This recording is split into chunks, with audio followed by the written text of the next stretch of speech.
L'heure de la transformation.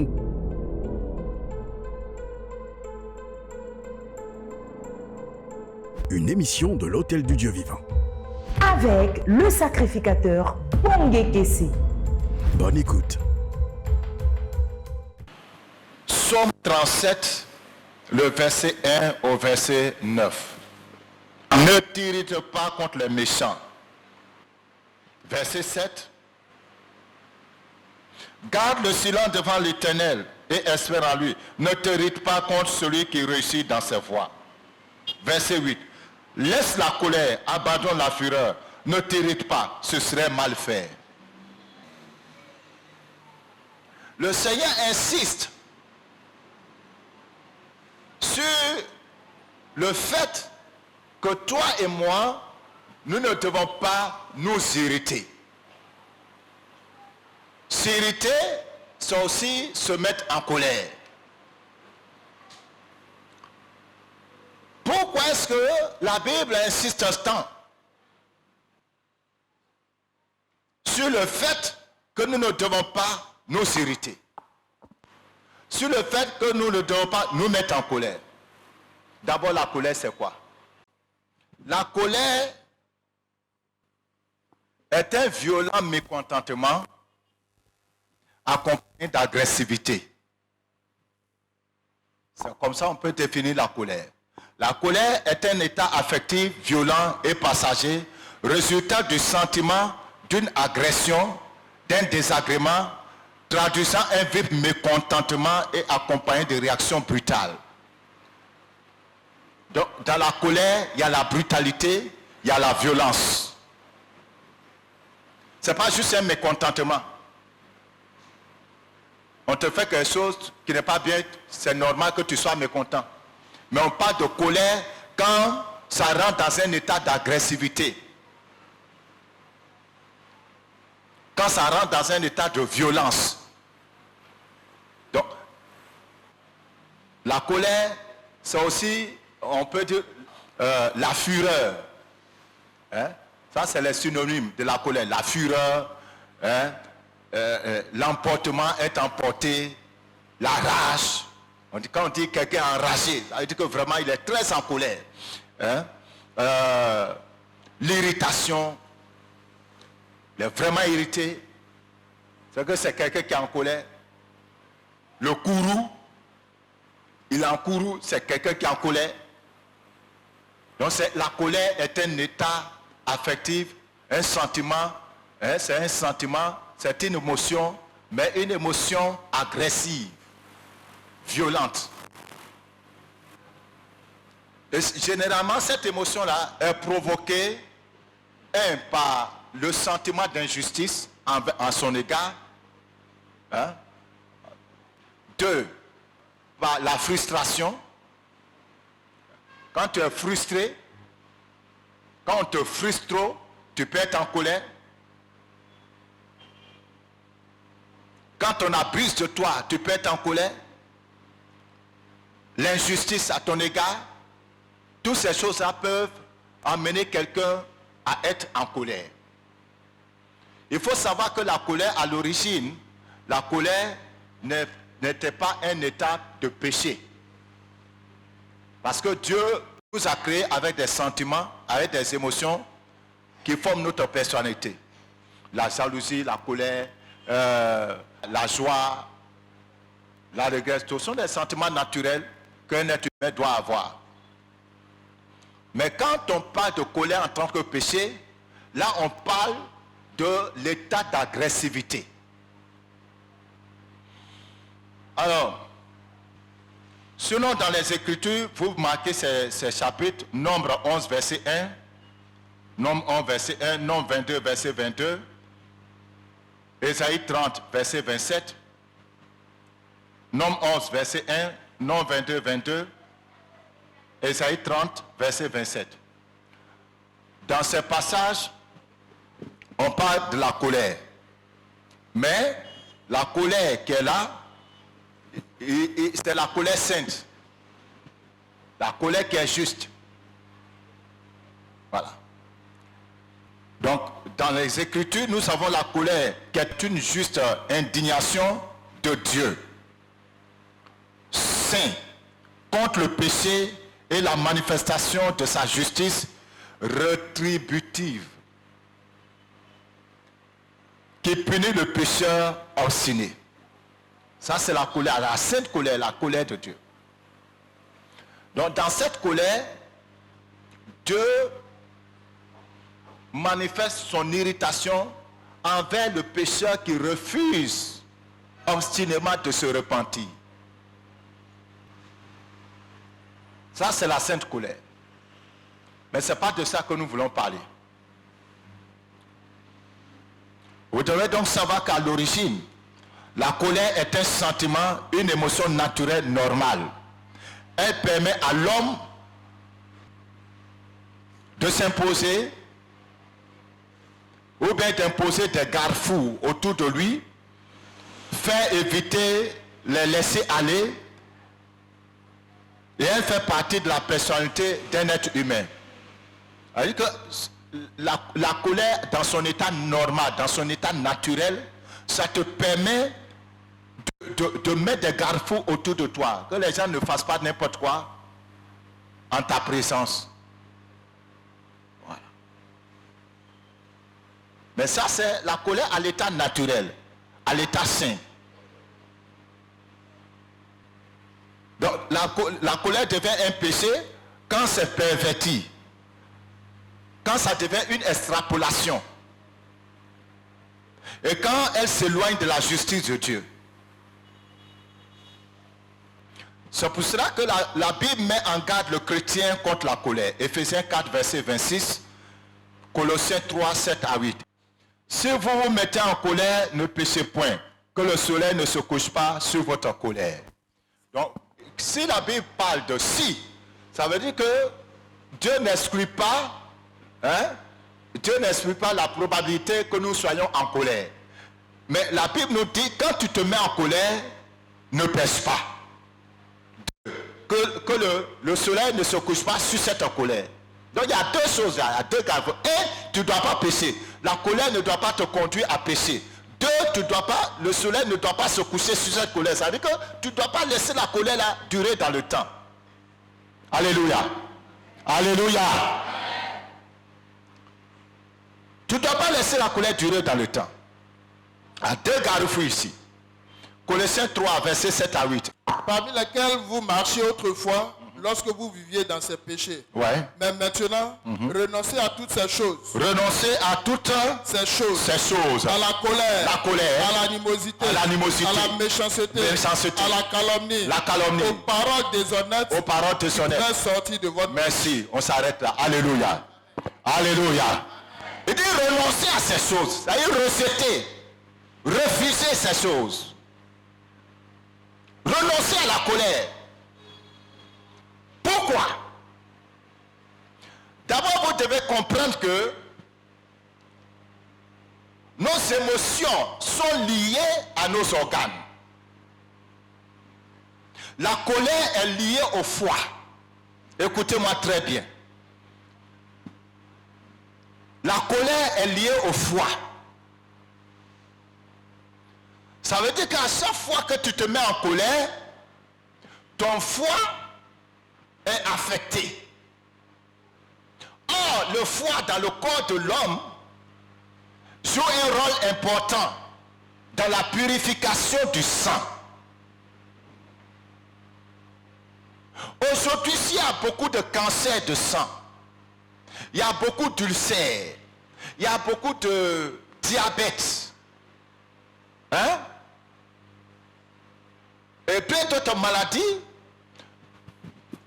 Beaucoup de ces maladies ne viennent pas des attaques des démons. Beaucoup de maladies ne viennent pas des envoûtements des sorciers. Beaucoup de maladies proviennent des émotions négatives que nous développons et dans lesquelles nous demeurons.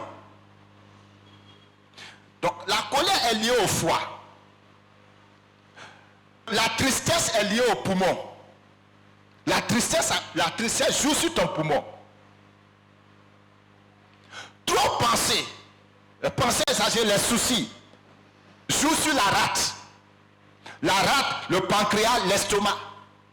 Si vous voyez quelqu'un qui a trop de soucis, la personne est susceptible de développer l'ulcère d'estomac. Cherchez pour nous le foie, le rôle du foie. Et puis vous allez voir. La peur est liée au rein. La peur est liée au rein. C'est pour ça que la Bible dit, saignez vos reins. Alléluia. Ouais. Saignez vos reins. Parce que la peur est liée au rein. Lui, c'est celui qui a trouvé le foie. Écoutez très bien. Comme fonction d'épuration. Comme fonction d'épuration. De synthèse et de stockage. Ça veut dire que quand nous mangeons là, tout ce qui rentre dans notre corps, quand le foie reçoit ça, le foie nettoie. Le foie enlève la saleté. Le foie enlève les déchets. Le foie enlève les poissons, les pourritures.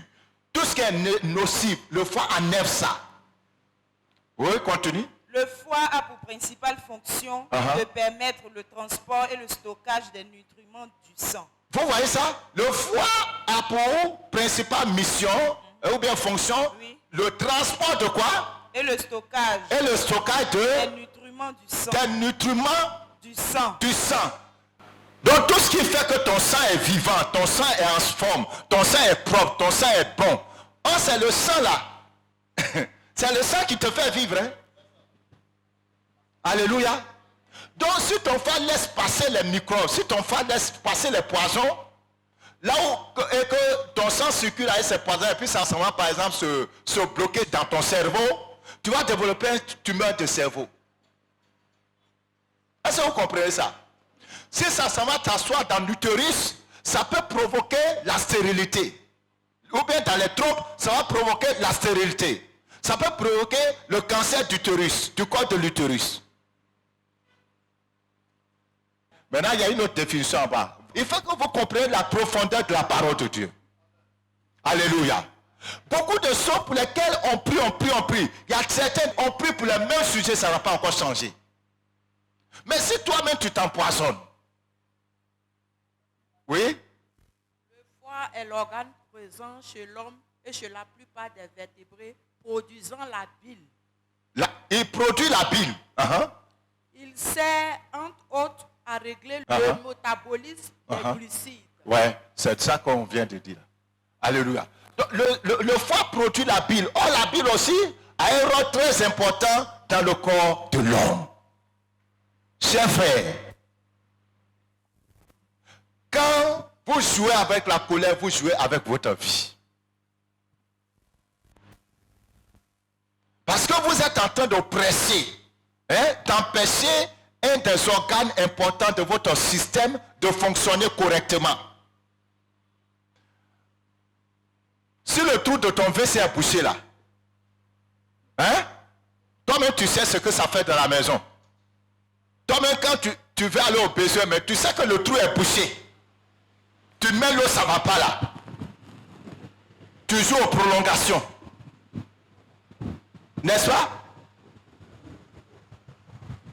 L'odeur même que ça dégage de la maison. Donc, s'il vous plaît, nous sommes en train de traiter quelque chose donc qui a un effet double. L'effet sur notre santé physique, mais aussi l'effet sur notre santé spirituelle.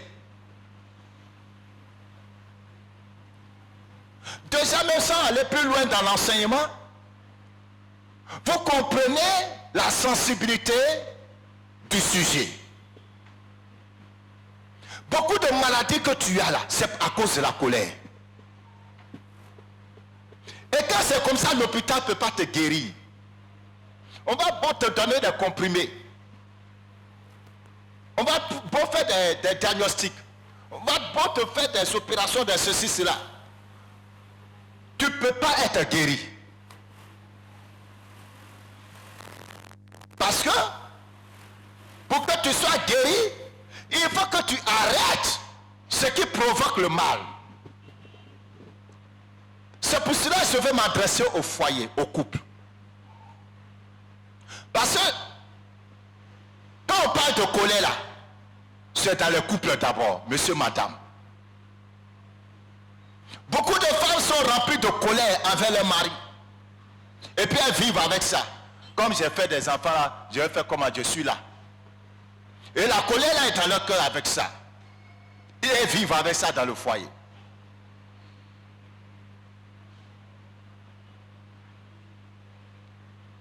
Ça, c'est pas une vie, c'est du suicide.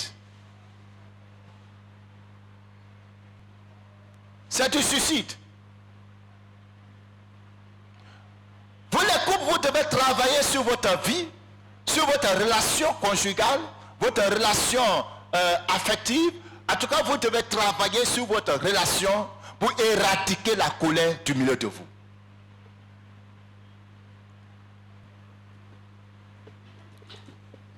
Pourquoi le chrétien doit-il renoncer à la colère? Donc nous venons de voir un point. Et pour créer ou pour permettre à ton organisme de développer ou de déployer toutes ses fonctions pour un état de santé agréable. Tu veux être en bonne santé, recette la colère. La colère peut te donner maux de cœur, maux de tête, l'hypertension. Hypertension là, ça provient beaucoup de la colère.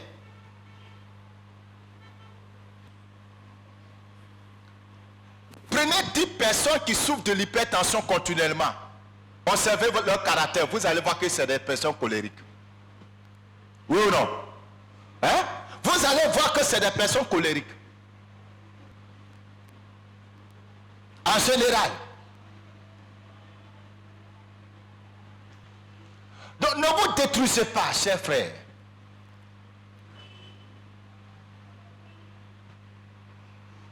Maintenant, la Bible dit que la colère n'accomplit pas la justice de Dieu. Jacques 1:20. Si la colère n'accomplit pas la justice de Dieu, c'est qu'elle fait quoi? Elle accomplit l'injustice. La colère te pousse à faire de l'injustice. Parce que quand tu es en colère, tu n'auras pas de bonnes pensées envers la personne. Oui ou non? Même si c'est ton mari, même si c'est ta femme. Quand la colère est là, quand ton cœur est encore enflammé là, tout ce qui vient dans ta tête là, c'est pas bon. Ou bien, ce que je dis, c'est pas vérifié. Ce qui vient dans ta tête, c'est ton mari et c'est ta femme. Tu lui as plusieurs fois dit que chérie, je t'aime. Vraiment, à part toi, il n'y a pas quelqu'un. Tu es mon poumon, tu es mon rouillon, tu es mon ceci, tu es mon cela. Mais quand la colère s'enflamme, ah non, pourquoi j'étais marié même? Regarde-moi quelqu'un comme ça là. Mais pourquoi moi-même là, pourquoi Dieu m'a mis dans un problème comme ça? Pourquoi Dieu m'a mis dans ça? C'est pas de ta faute. C'est moi-même. C'est moi-même. Tu commences, la colère te rappelle toutes les offenses du passé. Oui ou non? Donc la colère te conduit à quoi? Au manque de pardon. La colère maintient en toi les rancœurs. Par ricochet, la colère développe la haine.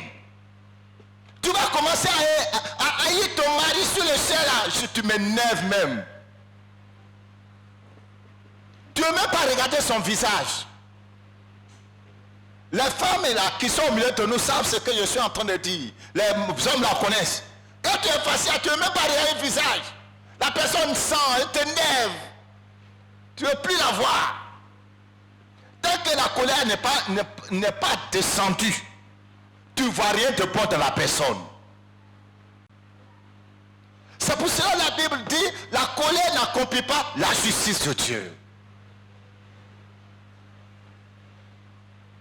Vous voyez les péchés que la colère entraîne? La haine, les rancœurs, les mauvais souvenirs, et puis ça te pleut dedans.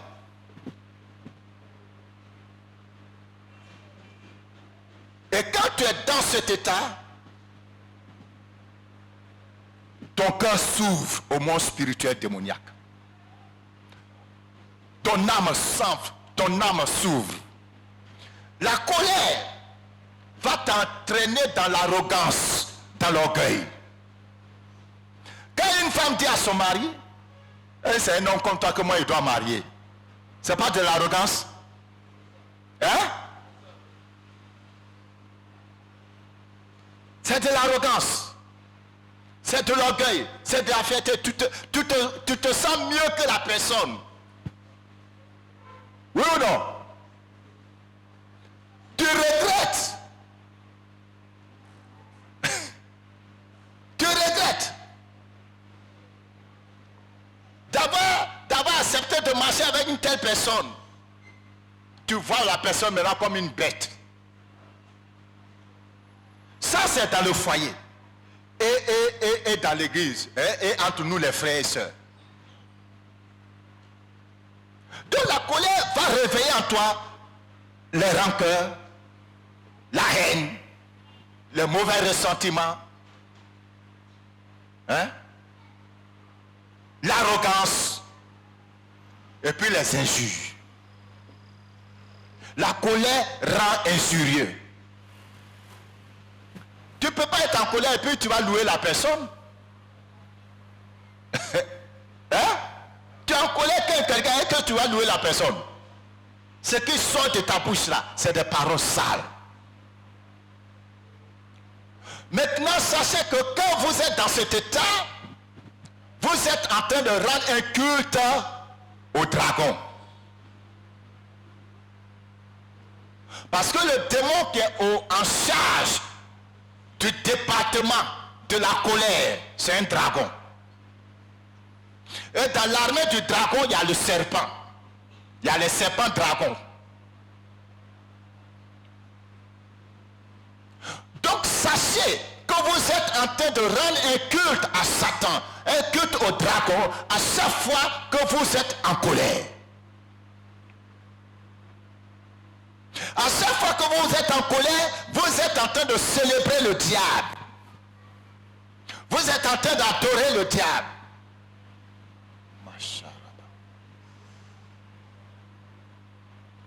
Vous êtes en train de bâtir un autel au dragon, au serpent dans votre cœur.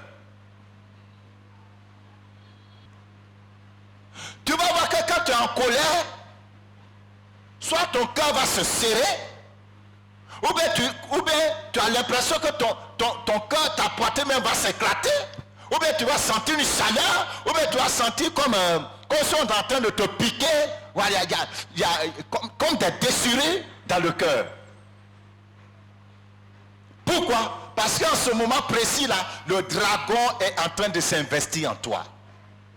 Et à un moment donné, ce n'est plus toi qui parles, c'est le serpent là qui parle. C'est l'esprit là maintenant qui parle, ce n'est plus toi. Ton visage change. Ta voix même peut changer, tes regards même changent. Parce qu'en ce moment précis, ce n'est plus toi. Chers pasteurs, chers frères, chers diacres, en ce moment, qu'est-ce que vous devez comprendre? Comme j'ai l'habitude de vous dire, Satan, depuis qu'il a chuté, il ne peut plus aller chez Dieu pour prendre les trésors qui sont là-bas. Mais nous chrétiens, quand nous nous mettons en genoux, quand nous commençons à prier, quand nous adorons Dieu, quand nous célébrons Dieu, quand nous prions, notre esprit monte jusqu'au trône de Dieu. Et nous avons la capacité de faire descendre du ciel les trésors. On fait descendre du ciel la gloire. On fait descendre du ciel les bénédictions. On fait descendre du ciel les richesses. Donc Satan, lui, il attend que tu pries, que tu jeûnes. Il attend que tu fasses ton offrande. Dieu est content, Dieu te bénit. Dieu descend la bénédiction sur toi. Et Satan, Quand il voit que la bénédiction est là, il envoie la colère. Et quand tu t'enflammes dans la colère, pendant que tu es en train de te laisser emporter dans cette colère, le diable est en train de se servir. Tout ce que tu as reçu dans la prière, tout ce que tu as reçu quand tu as fait ton offrande, tout ce que tu as reçu quand tu as fait ta dîme, tout ce que tu as reçu quand tu as fait ton vœu, tout ce que tu as reçu quand l'homme de Dieu a prié pour toi, tout ce que tu as reçu quand la prophétie a été déclarée sur toi, tout ce que tu as reçu, le diable prend ça, il vide, il te vide. Il faut refuser d'être le ravitailleur du diable. Les chrétiens sont les plus grands ravitailleurs du monde des ténèbres. Parce que c'est nous qui pouvons aller prendre ce Dieu pour envoyer. Donc le diable nous laisse aller prendre. Quand ça descend sur terre, nous donnons la clé. Quand tu te mets en colère, sache que tu donnes la clé de ton âme, la clé de ton cœur, la clé de ta destinée, la clé de tes bénédictions pour lesquelles tu as souffert. Tu es en train de donner cette clé-là à Satan. Beaucoup de foyers ont des difficultés. Et écoutez-moi, chers parents. Votre colère affecte vos enfants. Votre division, mari et femme, ça affecte l'avenir de vos enfants, ça affecte la vie de vos enfants, ça affecte leurs émotions. Frère, si beaucoup de nous sommes en retard aujourd'hui, c'est pas parce que Dieu ne nous a pas exaucés, mais la colère qui t'habite a exposé toutes les bénédictions que Dieu t'a données et Satan t'a appauvri. Si tu peux te repentir, si tu peux abandonner la colère, si tu peux prendre une décision pour veiller sur ton cœur, pour ne plus rentrer dedans, tu verras dans les 3 mois à venir le changement que Dieu va faire dans ta vie au nom de Jésus. Je prie pour toi que cette pression, cette passion de la colère, ce venin de la colère qui t'habite, soit expulsé dans le nom de Jésus. Que ce soit volé dans le nom de Jésus. Que ce cœur de colère soit arraché au nom de Jésus. Ce cœur de colère soit brisé au nom de Jésus-Christ. Cette émotion soit arrachée au nom de Jésus. Que Dieu te donne un cœur nouveau.